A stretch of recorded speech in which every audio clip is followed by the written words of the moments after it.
Ready to make a real impact every day? Join the Active Day Home Care team and help clients maintain their independence in the comfort of their own homes. Make a difference in someone's life as you provide essential daily assistance and protect their health and happiness. Earn up to $20 an hour and enjoy additional perks like optional daily pay, 401k, paid time off, ongoing educational training, and more. Join a team that values care, compassion, and your professional growth. Visit activeday.com to apply. She is sure, she is sure, she is strong, she is strong, she is true, she is true. She is brave, she is brave, she is bold, she is bold. She is you, she is you, she is you, she is you. She is sure, she is sure, she is strong, she is strong, she is true, she is true. She is brave, she is brave, she is bold, she is bold. She is you. Hello, everyone. Welcome to today's Word of Mom Radio here on the Word of Mom Media Network. I'm your host, Dori DeCarlo, and you know we are here week after week, show after show, breaking those myths that mompreneurs and business women, especially those of us building our businesses from home, that we're just dabbling in between bake sales and getting our nails done. We're not. We are smart, we are savvy, and we are sharing the wisdom of women in business and in life. And I'm very honored to be bringing today's guest in, who I'm going to feature in our Mompreneur model show, but she could be in our Healthy Habits show and our Author's Alley. I just love the mixture of everything that she does. Momoko Ono is a doctor of integrative medicine in New York City and the founder and owner of Omni Wellness NYC. After many years of writing in the closet, she decided that if she would make it out of Australia hotel quarantine alive, she would take steps towards her dream of becoming a published author. At the moment of witnessing her mother's death and brushing up against her own mortality, she realized life is too short to live in fear.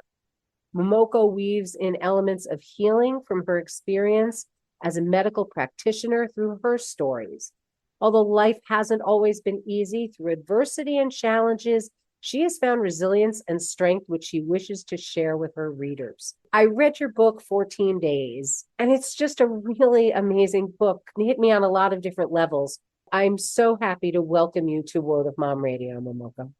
Thanks so much for having me on your show. It's absolutely my pleasure. And I would love for you to take us on your journey that led you to medicine, the United States, everything from coming from Australia, all of it. So I was born to Japanese parents in Australia, and I haven't quite worked out how I ended up in Perth, Australia. Sadly, my parents have passed away, so it's one of those lingering questions that I've always had. But somehow I miraculously was born in Perth, Australia, which is actually the polar opposite of New York City. Like if you dug a hole through the earth, you'd get to Perth from New York City. So somehow I was born there, and I ended up finishing high school in Australia, and then I went and got my undergrad and went to medical school in Shanghai, China. I studied integrative medicine. I studied mostly Chinese herbal medicine and pharmaceuticals. So I blended together drugs and natural medicine to see if we could come up with better cures. And then I moved to the US and continued to study all sorts of different things. I studied acupuncture, I studied psychology, and then functional medicine too. And I opened a medical center in New York City called Omni Wellness, which is a multidisciplinary center with one of my best friends, Scott Anderson, who's a chiropractor.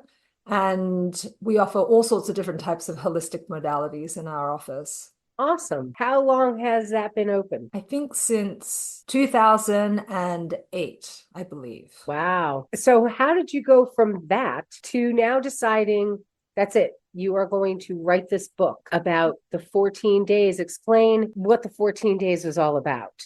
I decided to write. Well, I've always been writing. I always really had a passion for writing, and I started writing at a very young age, but was told that I wasn't very good at it, got a C minus. And I became a closet writer because I was so shy about it. And then I realized that, as you said, that life is too short. And I really had this dream of becoming a published author. And then, as you mentioned again, that, when I saw my mother pass away, and when I also almost passed away too, I realized that, if I didn't do this, nobody was going to do it for me. and that it was important to go after all my dreams, even if they seemed frivolous, even if, I knew that I wasn't necessarily going to be a bestseller. It didn't really matter. It was important to me. So I decided to put my energy behind this. And so that whole experience that I had in Perth, Australia, my hometown, it was 2021. Australia had locked down its borders and during the pandemic. And in order to get through, even though I'm an Australian citizen, the government mandated everybody to go through this 2-week long quarantine, which was solitary confinement with a guard outside your door and the windows bolted shut. So it was quite extreme. And most people who were going through hotel quarantine were either military people coming back into the country or other travelers who were going through something extreme like I was, like my mother was dying. So I was coming back to say goodbye to her. And so pretty much everybody else was either had somebody who was very ill or had just died. And they were all sort of collectively in this experience together in these hotels. It's very intense. It really was. And the fact that there was a guard outside the doors and everything else, I mean, my goodness. And to go through that, knowing that your mother's dying and time is of the essence. I know you had to go through a special process in order to be able to go see her. That's correct. So this was a mysterious process that the Australian government didn't want anybody to know about. And it's not like they just give you this email address and a letter that's saying, just write to these people and you will be granted permission to go see your dying relative. This is something that you had to figure out how to do yourself. And fortunately, we have Google. And I basically just found every single address that was associated with the Department of Health. And I forgot even what the name of the departments were, but I think I had about 20 different random emails, and I just started randomly emailing people.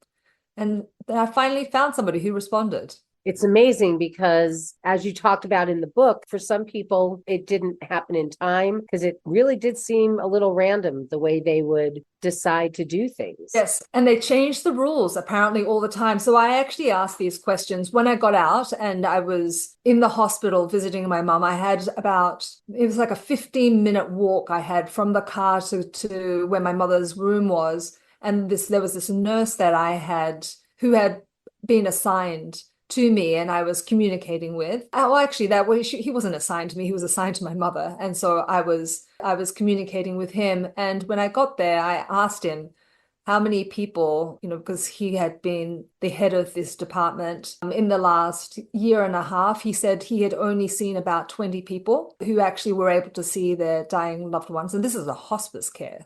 So you can imagine how many people actually die in this place. 20 people in 18 months. That's nothing. And then he also told me that they changed the rules every single time. They just switched it up to make it confusing. I got to talk to my daddy over the phone.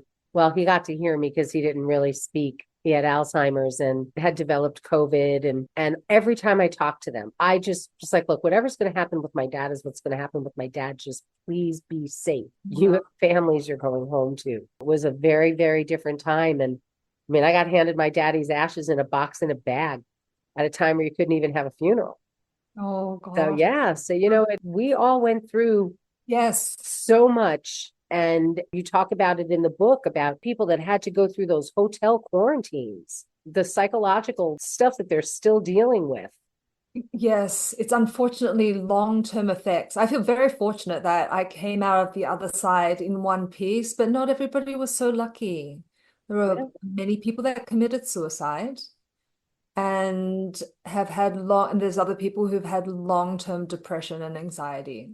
Everybody experienced the lockdown in different degrees. As somebody who always worked from home and I've lived alone for so long, it was not that big of a shift in my life other than having a quarantine because I was caregiving and literally just in that 14 days, not going anywhere, having food delivered and everything. And my kids were like, oh, Mom, don't worry about it. I said, no, I was in upstate New York. It was a hotbed at that point. So absolutely not. I'm not going anywhere until I finish my 14 days. And then it went down to 10. And then it went down to, they have no concept of what was going on at that point. Again, in reading your book, it brought up so many different things and everything that you were dealing with your own health issues and food restrictions and things like that. And I loved your bitching. Yes. Thank you. Thank you. That was the kitchen that I had to make in the bathroom, which I renamed the bitchin. Yeah. And it was literally a hot pot, and I sat on the toilet stir frying my food. That was just how I survived, because I have so many food allergies, and I couldn't eat any of the food that they had provided. And it was also disgusting too. Most of the people, even the military people, said this is worse than when they were out in remote locations. They were used to really roughing it. And when somebody in the military says the food is bad, you know it's really bad. I would actually have to say that's absolutely right. When somebody who's been in combat is complaining about the food, yes, it's got to be rough. Some of it was not edible at all. There was somebody, I didn't eat it obviously, but I was on this group chat and people were always bitching about the food, and it was actually quite entertaining. And one of the best things was there was this rice dish that was half of it was mushy and completely just like stew. And then there were bits of pieces of rice that were rock hard, and there's nothing in between. That was it.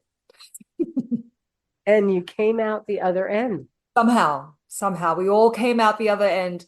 I remember that when the door opened and we all came out, I was expecting that people were going to look kind of quite strange, and everybody looked quite put together and calm, and they were chatting. I think everybody just had a brave face on. I did not feel normal at all when I came out. How long did it take for you? I mean, I know that you had to go and take care of things at your mother's house, you and your sisters, but once you got back to the States, how long did it take for you to get back into the swing of things? So I actually had to take some time off work because I was so dysfunctional. I went through this phase when I was so exhausted that there were days when I took 3 naps a day. I had about a 2-minute warning of shutdown.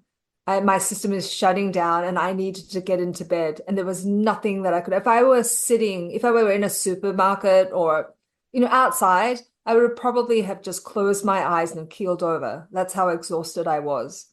And I would sometimes be on the phone chatting with a friend or something. And I remember saying, I got to get off the phone now. I'm about to fall asleep. And I would just collapse into bed.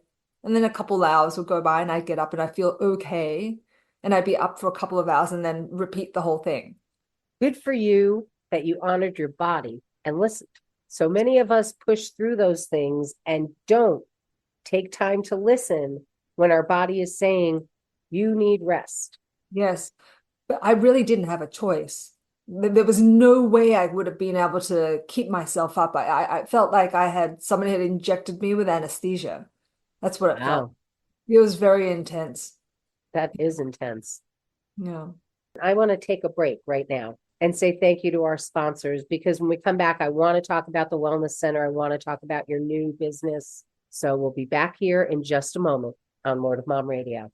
She is brave, she is bold, she is you, and we want to tell your story. Are you ready to share your journey with us on Word of Mom Radio? Go to wordofmomradio.com and register as a guest. We want to tell your story because when you win, we all win. In 2017, Unsilenced Voices was formed to help survivors of domestic abuse and gender-based violence worldwide. The organization currently serves Sierra Leone, Rwanda, Ghana, and the USA. In 2022, Unsilenced Voices gifted over $33,000 to survivors in the USA. And in Sierra Leone, there are over 26 young girls who have been rescued from sex trafficking and domestic abuse and now going through vocational training school in order to better their lives. We need your help. Donations are critical in order for us to continue our work.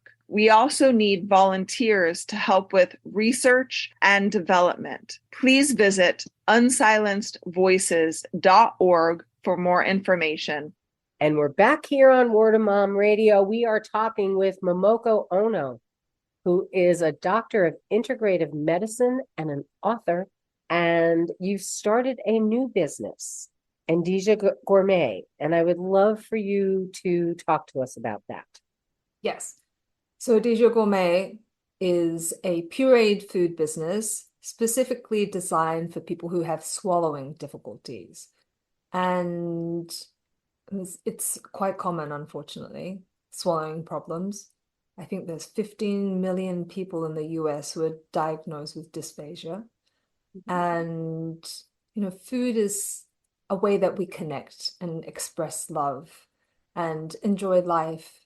And I think with people with this disorder, as well as many people in general as we get older, right? A lot of senior citizens are no longer able to eat solid foods.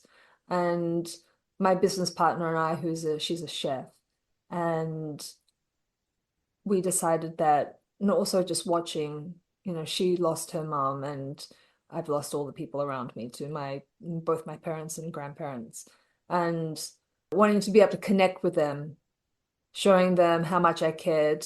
A lot of that was always done with food, but they weren't able to eat solid food. So that was kind of the idea around that. I talked to you about it before we started taping.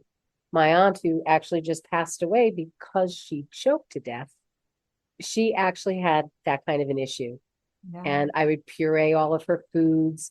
She choked on pastina one time because I would give her these tiny spoons and she would take this giant mouthful.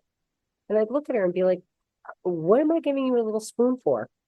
If you are going to put so much in your mouth, it's pastina. That's what you give babies. They don't have teeth, Yeah. when you're giving them food.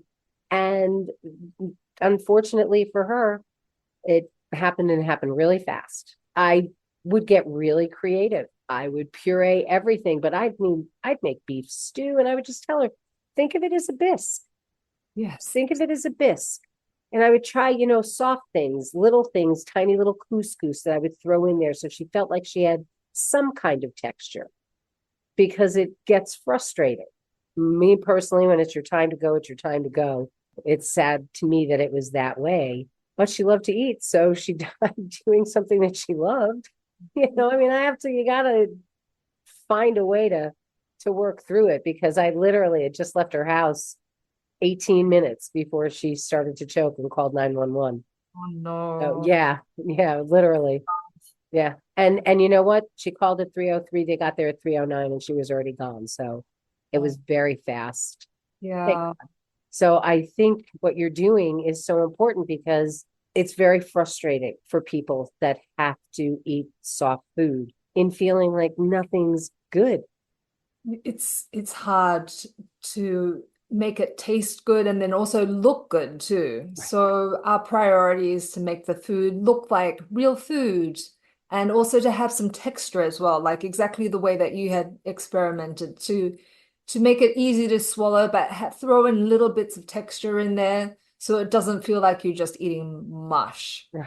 And so it's challenging to have something that's pureed, maintain a shape, but that's what we've been working on. My son and his wife used to be recreation directors at a nursing home. And so they would ask me to come up and cook for Friendsgiving, Mother's Day, Father's Day. And Father's Day, I actually one year did sausage gravy and biscuits. And there were two people that had no solid foods. And I took that biscuit and that gravy. When I tell you, I mashed that down so much, it was like farina. And they were getting ready to lick the plate. I said, I'll do it again for you. It's okay. You don't have to lick the plate. It's fine. And my son was like, I can't believe that you did that. That took a lot. And I said, you know what? They should be able to eat. I don't want them not to eat what we're making. It was like when I would do Friendsgiving and I would mash the turkey and to get into a puree. I said, but it doesn't have to taste bad, Yeah. So I love that you are doing that because I think it's really important to make people feel like, okay, at least you're eating something that tastes good. Like you said, a way to texture and a shape. Absolutely. I think that when you have food to look forward to, there's just so much joy in food. There is. It really is. It's a time of coming together.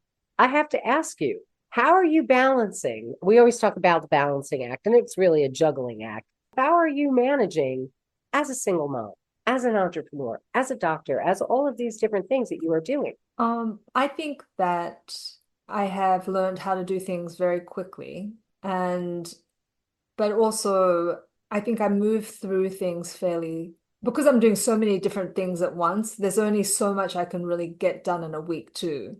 So, I have realistic expectations for myself. Like I might not be, if I was just focusing on one thing, right? I might be able to get something done much more quickly. But I like to have a balanced life. Balance meaning what's balanced for me might not be balanced for you, but whatever feels balanced for me, meaning like I feel like I'm having enough downtime and doing the things that I enjoy doing and feeling good about my life. So I use that as more like an internal barometer of how am I feeling? Because I don't like really feeling very stressed. I don't think anybody really does. But most of it, everything that I do brings me a tremendous amount of joy. So it doesn't really feel like work. Maybe that's a good thing. My kids once asked me when I was going to retire. I said, I am retired. So it's only work if you don't like what you do. Yes. I have the opportunity to interview amazing people and read fabulous books. And because I'm one of those hosts that actually want to read your book, and it touched me in so many different ways. It really did. And I love towards the end, as you were ending, and I forget the name of the Japanese custom, but when there are cracks where they pour the gold, I love that. I have always loved that. I think it is so amazing because it shows the value of everything. None of us are whole. Absolutely. And I think what I like particularly about, I think it's called kintsugi, but about the art of mending broken pottery with gold is that it's not really broken. It's actually better after it's broken. It's just more interesting. And the analogy that I use then is, and then if we keep breaking and breaking and we keep painting ourselves with more and more gold, maybe we will all finally turn into gold and we won't see ourselves as broken anymore. I can't think of a better way to end this conversation with what you just said. I really can't. What would you like to leave our listeners with, Momoko, as we're closing out here? That even if you ever feel broken, you're just one step closer to being gold. How can people reach out to you? Many different ways. For my writing, momokowrites.com, and my medical practice through omniwellnessnyc.com. All of Momoko's links are going to be live on wordofmomradio.com, including the link to the book. And you have another book out. What is your other book? Bringing Sunshine Back to My Mind. It's about overcoming assault, and it's also about trauma too, and finding wholeness. It's mostly a psychological journey. I have not read that book, but I'm sure based on 14 days, it's going to be a wonderful read. So reach out, and please, all of you out there that are taking care of your parents and grandparents, really take a look at Edizia. Please take a look at it and learn how you can do this and how you can get food for your family, because it's really important that we value our older people and give them stuff that is going to taste good and look good and make them feel good. Because as you said, it's a time to gather and you want to be able to share. So I thank you so much for the work that you're doing and for coming and sharing with us on Word of Mom Radio. Thank you so much. Thanks so much for having me on your show. It's been my pleasure. And for all of you tuning in, thank you so much for being here.